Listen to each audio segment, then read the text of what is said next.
Добър ден! Как сте, моля ви се? Сега, да ви кажа, ние сме тук една бригада от село Световче и работим на тези обект, както се казва, да речеме Меча гора.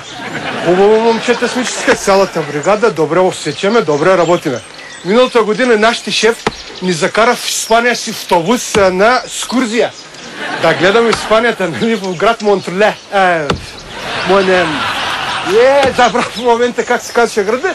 Гледаме седнали там улицата да ударам по едно питиенце. Много хубаво. Седнеш така, нали, като се подложи джапанката да разтриеш краката, пръстите малко да се проветри. Обаче, спуснаха едно стадо с бичи. Цялите крави по пътя търчат. И ние викаме, хасики, деби си се не бе, и не тебени, как стана бригадата. Как се завъртяхме. За 15 минути цялото и не вкарахме в стобора. Онези там, спанците нещо кафа не гиджан. Какво си зъбиш ти, бе? На кого си зъбиш, викам ти, бе? Как стана бригадата. Как се извъртяхме за половин час, няма остатък в остата за какво да се зъби повече. Така е. Онедем отиваме работи, слушаме прогнозата за времето. Онази в сценокоптичния център вика шевеле. Като излезваме, като излеяно слънце, викам, абе ти какво ще правиш мене на орангутан, бе? Аз съм дошъл тук дърва да се читаше в поръжа.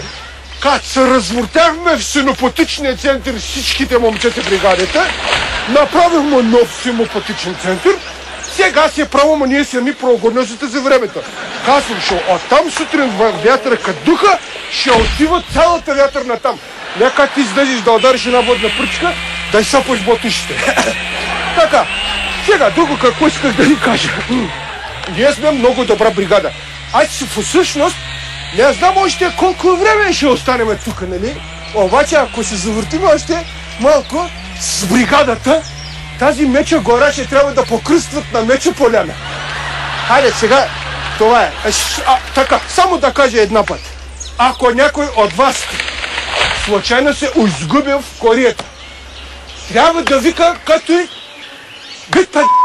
трябва да се чува хубаво, защото тук някъде отглеждаме един много такъв едър голям мечка. Гладен мъжка мечка много обича да иде. Така че викайте да може да удари някое месце сега. Али, извинявам се, довиждане, защото трябва да фащам автобуси за Световче. Какво е това? Цялата гора съборихме само това станало. Мехмет! Ела тук, какво сте оставили това дърво в средата да стричи, бе? Бура се! Взи се, не, бахча си! Махайте от тук! Не бор машината, ама нама! Вземи резачката! Ще режете в основата така малко. Хайде! Ахмак, какво да правиш? Само бирате и дома седе. Ще те махнем и тебе, мам.